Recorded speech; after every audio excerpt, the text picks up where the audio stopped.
programa Cultura Espírita, do Instituto de Cultura Espírita do Brasil. Olá, amigos, aqui estamos mais uma vez com o nosso Cultura Espírita, um programa do Instituto de Cultura Espírita do Brasil, o ICEB, levando até vocês as novidades, as informações, as análises doutrinárias da doutrina espírita.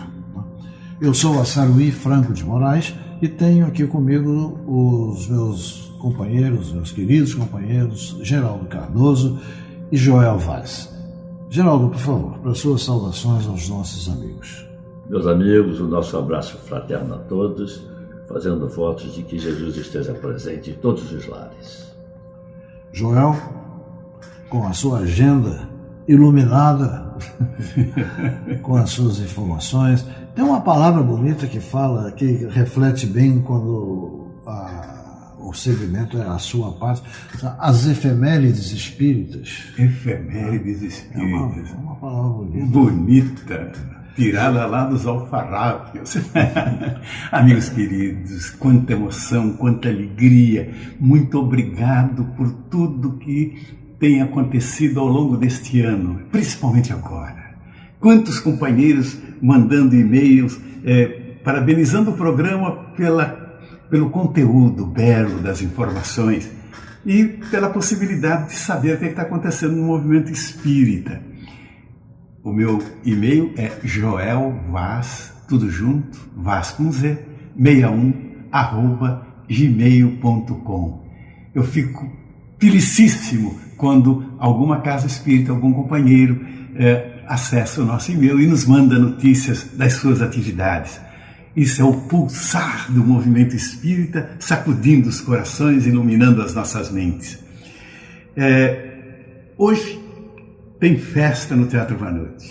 Grande festa porque a Margarete Lacoste Nassar vai falar sobre um tema muito interessante. No meio do mês de dezembro, quando as emoções ficam mais agudas, o carinho, a saudade, as festividades de Natal, Ano Novo, enfim, tudo isso mexe muito com a gente. E ela então vai falar sobre um tema que me empolgou. Veja só, amor exigente.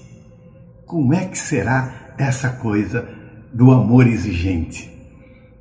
Vamos checar como é que é, vamos saber como é que é, indo ao Teatro Vanucci, no 3º piso do Shopping da Gávea.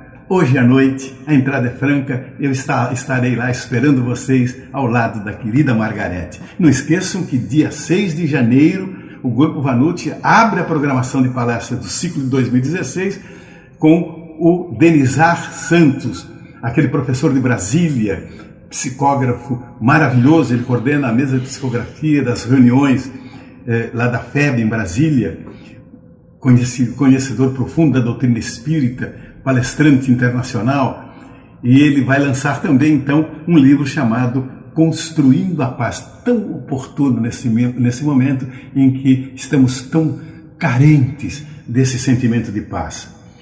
E a Casa Espírita Irmãos Samaritanos, que fica ali na Gardênia Azul, na Barra do Tijuca, informa que a última reunião deste ano do grupo do Dr. Hermann aconteceu ontem.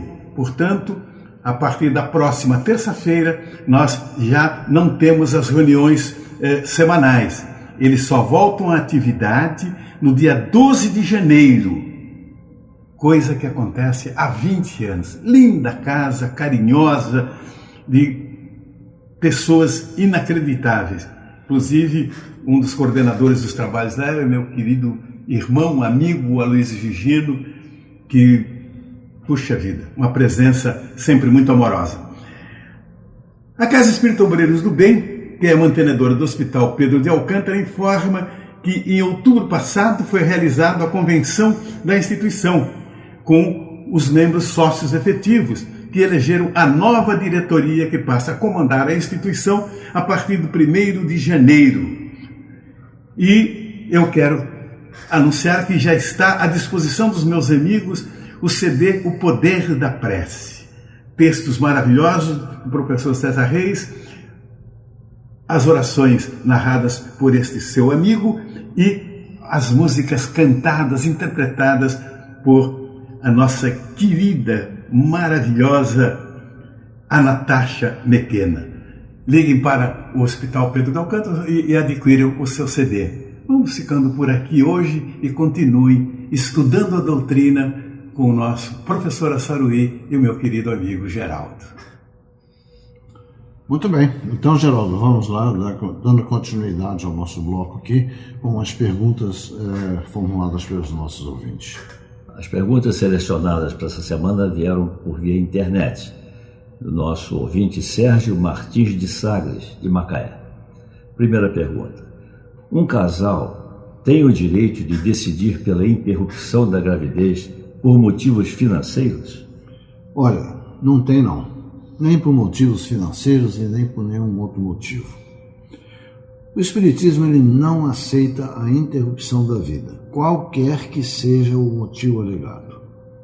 A vida ela é um dom divino e a sua finalidade é a oportunidade de uma experiência regeneradora e ninguém, nem nada, tem o direito de impedi-la. Os argumentos a favor do aborto são aparentemente consistentes e têm uma lógica ilusória. Pessoas sem a necessária estrutura de personalidade podem facilmente achar que em determinados casos é preciso, sim, que se recorra ao aborto. Um dos argumentos diz que a mulher é dona do seu corpo e pode dele dispor conforme desejar. Mas será mesmo? A ocorrência indesejada de um câncer, por exemplo, pode ser evitada pela simples decisão de eu não quero ter esse câncer. Esse corpo me pertence e eu não desejo ficar doente. É assim que a coisa funciona? Controlamos o nosso corpo segundo o nosso interesse? Não é assim. Na verdade, nós não temos nem o domínio, nem o controle absoluto do nosso corpo. E a ocorrência de uma doença vai existir independente da nossa vontade. E muitas vezes mostra como somos frágeis diante de forças maiores. Nós poderíamos dizer assim: eu não quero morrer, eu sou dono da minha vida, eu sou dono do meu corpo, eu não quero que o meu corpo envelheça e, portanto, não quero que ele morra. Nós não podemos fazer isso. Então, dizer que somos donos, a mulher dizer, o argumento de que a mulher é dona do seu corpo é um argumento frágil, egoísta e sem consistência. Né? Então, decidir sobre se uma vida em formação deve ou não continuar é interferir em um processo natural que é maior que todos nós. As pessoas sempre irão buscar argumentos que justifiquem o aborto. Ou é a reação da família, ou são os problemas financeiros, ou é um plano de vida sem filhos, ou então já tem muitos filhos, ou então esse filho, a família é muito pobre, esse filho vem na miséria e acaba virando marginal, ou então dizer que não gosta de crianças. São fortes argumentos que justificam o aborto como uma questão de saúde pública. Imagine, ao invés de se procurar melhorar o nível de entendimento e de cidadania das pessoas, argumenta-se que as mulheres vão procurar clínicas clandestinas precárias, correndo risco de morte. Considerando a balança do livre-arbítrio, a escolha ela deve ser sempre pelo lado da vida. Isso aí é incontestável. Ah, mas foi um estupro, a mulher sofreu um estupro, nada é por acaso. E as coisas acontecem de acordo com uma linha de necessidades e de acontecimentos. Então a gente não pode prever o que vai ser, como será, por que será, por um fato efetivo, como é o caso, por exemplo, do estupro. Muito bem, a segunda pergunta do nosso ouvinte: considerando-se a visão dos que são contra o aborto, quem o pratica ofende a Deus e deve ser punido? Olha, no nosso programa aqui, volta e meia, eu venho a com um certo rigor até, eu venho a me referir contra a história de punição, de castigo de Deus e dessas coisas. Olha bem, meu prezado ouvinte, nenhum ato praticado pelo homem ofende a Deus. Ofender a Deus é o mesmo que considerar que ele tenha as mesmas sensações e peculiaridades do ser humano. É não compreender o verdadeiro sentido do Pai ilimitado que por nós olha. Receber uma punição por ofender a Deus é pior ainda. Se assim fosse, estaríamos diante de um Deus rancoroso que não tolera ser atingido pelos atos humanos. Nosso Pai comum, ele é soberano e justo. Ele não oferece punição pelos nossos erros, e sim oportunidades de reajuste, formas de regeneração.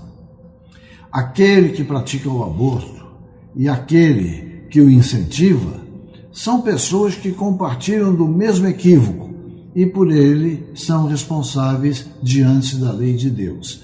Essa é a lei que apresenta situações de resgate, de reajuste, não de punição. Nós devemos lamentar e orar pelos que estão carentes de razão diante da questão do aborto. Condená-los, não é o nosso papel. A vida vai encarregar-se de lhes mostrar o melhor caminho. Muito bem. Então, terceira e última pergunta do nosso ouvinte. Quando alguém comete erros contra as pessoas, pode ser posteriormente absolvido e evitar castigos divinos?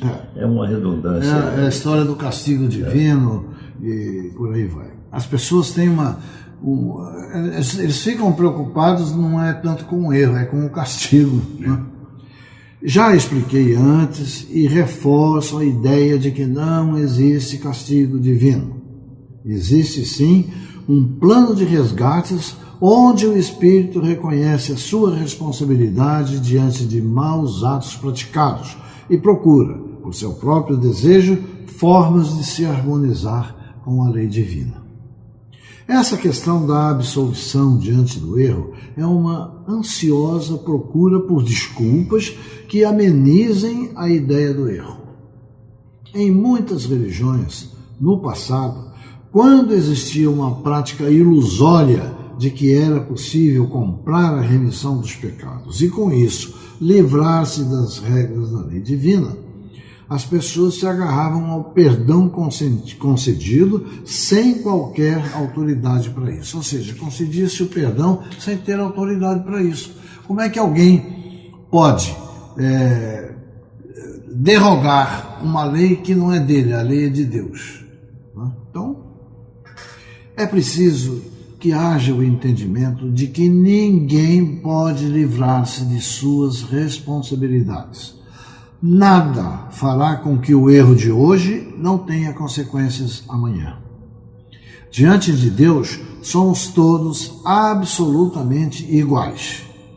E mais cedo ou mais tarde, iremos responder pelo que fizermos. Estudando a vida de Chico Xavier, vamos ver que ele passou por inúmeros sofrimentos. Quer seja pela vida familiar, quer seja pela sua deficiência visual e muitas vezes pela incompreensão social, tendo em vista suas escolhas no campo da religião. Teria isso sido justo com um espírito com a grandeza do Chico? Ele mesmo explicou que muitas coisas pelas quais passou foram consequências de erros pretéritos, mas que só agora afloravam para reajuste, porque só agora seu espírito teria condições de compreendê-los.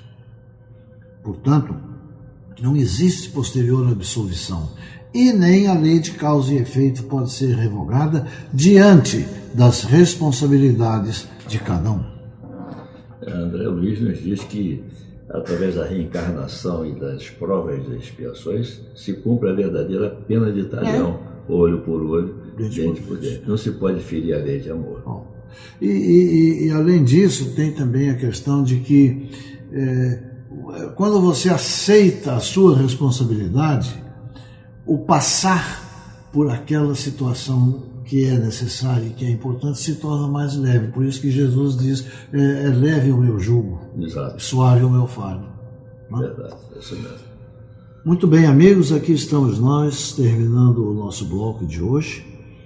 Esperamos que tudo esteja bem com vocês, em paz. E na sequência nós teremos o nosso querido Geraldo Cardoso com a sua Internet do Bem. Muito bem. Um abraço para todos. Instituto de Cultura Espírita do Brasil.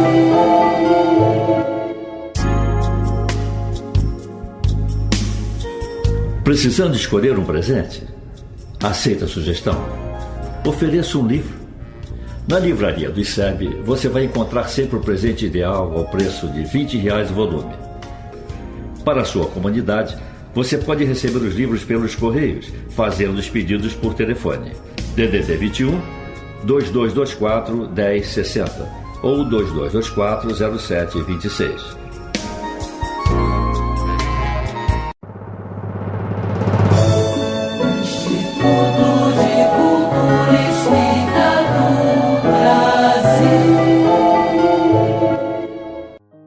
Meus amigos, a Internet do Bem selecionou para o programa de hoje uma mensagem de autoria desconhecida que traz o título de Cuidados. É uma mensagem de alerta que busca prevenir-nos sobre eventuais situações que podem desviar-nos do bom caminho. Assim nos fala o autor. Tem cuidado com os teus pensamentos. Eles podem tornar-se palavras. A intenção já representa metade da ação. Cuidado com as tuas palavras. Elas podem transformar-se em atos. Cuidado com os teus atos. Eles podem transformar-se em hábitos. Cuidado com os teus hábitos. Eles formarão o teu caráter. A vida é um jardim. Na vida, colherás o que semeares. Assim, escolhe boas sementes e lembra-te de regá-las. Com certeza, terás as flores mais belas. Cada ato, palavra, sorriso ou olhar pode ser uma semente. Faz com que as tuas sementes caiam no terreno fértil dos corações humanos e cuida para que germinem. Tem cuidado para que sejam como o trigo que alimenta, e não como os espinhos ou ervas daninhas que só ferem, destroem e tornam as almas estéreis. Às vezes, semearás na dor, mas também essa sementeira trará frutos de alegria. Algumas vezes, semearás em pranto, mas quem sabe, se a tua semente para germinar, não precisará ser regada por tuas próprias lágrimas. Não tomes as tormentas como castigos.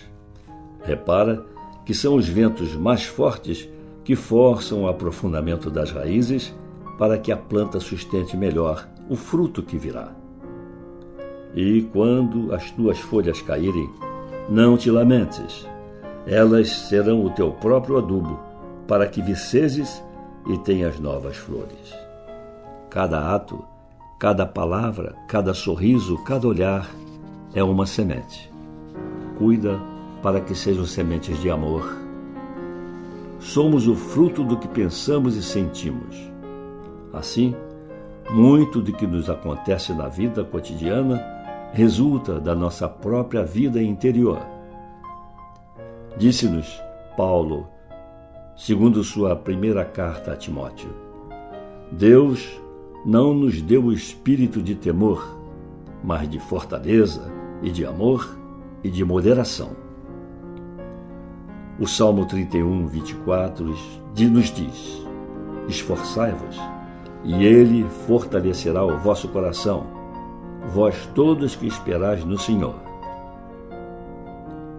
E o Deuteronômio 33, versículos 27 a 28, nos afirma: O Deus eterno te dá refúgio sob os seus braços.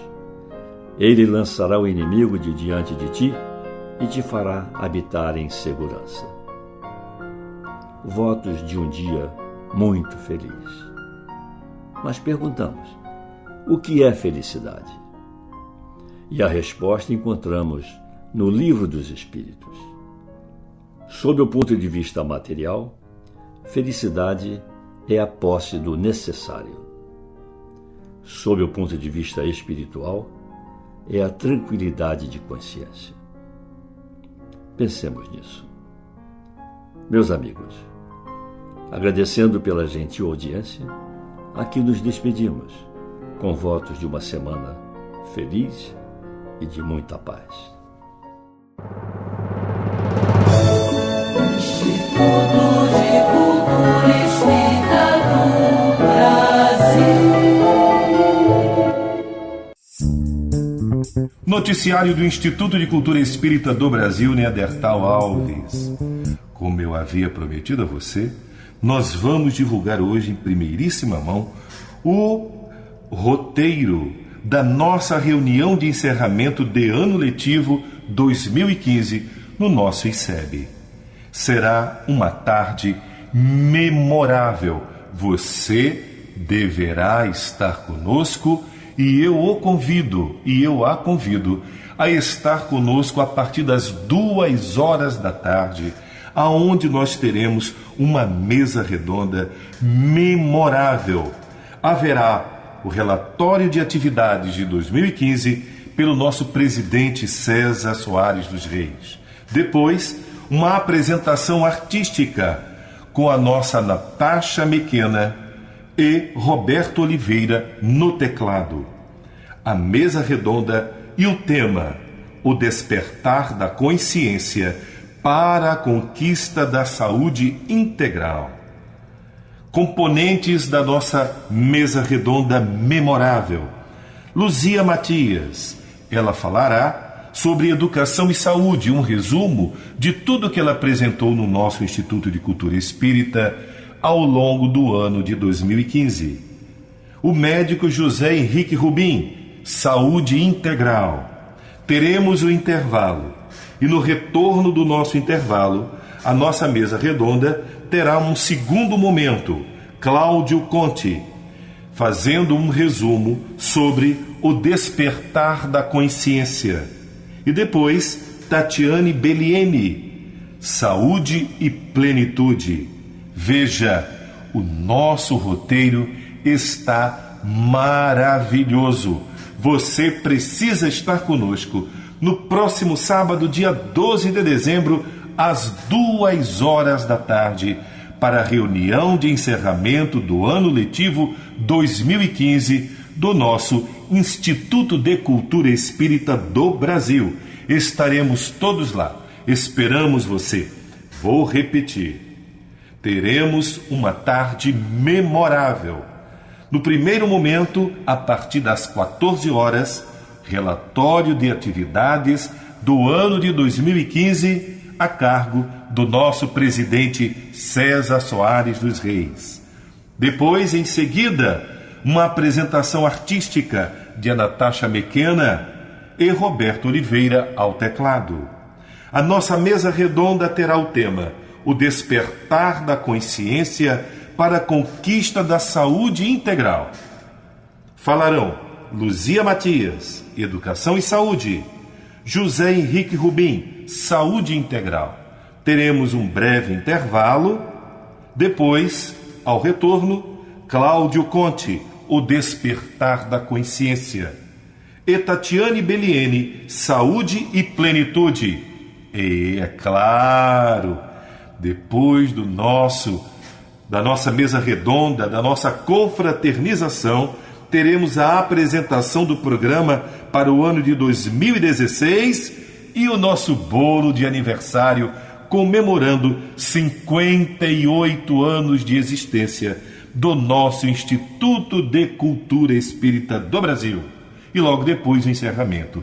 Você é o nosso convidado, você a nossa convidada. Estejamos juntos no próximo sábado, no nosso Instituto de Cultura Espírita, para esta memorável reunião de encerramento de ano letivo 2015 no nosso ICEB. Encontro marcado. Esperaremos você no nosso Instituto na Rua Ibituruna 53, Maracanã, nas dependências do Abrigo Teresa de Jesus. Telefone do ICEB para maiores e outras informações: 2224-1060. Vou repetir: 2224-1060. 2224-0736. 2224-0736. Este foi o noticiário do Instituto de Cultura Espírita do Brasil, Neandertal Alves, e até o nosso próximo encontro. Instituto de Cultura Espírita do Brasil. Queridos amigos, aqui terminamos mais uma apresentação do nosso programa Cultura Espírita. Muito obrigado pela audiência de todos, pelo acompanhamento, e esperamos em Jesus que estejamos juntos na próxima quarta-feira, no nosso horário habitual. Muito obrigado e um bom dia. Pela Rádio Rio de Janeiro, o Instituto de Cultura Espírita do Brasil apresentou Cultura Espírita.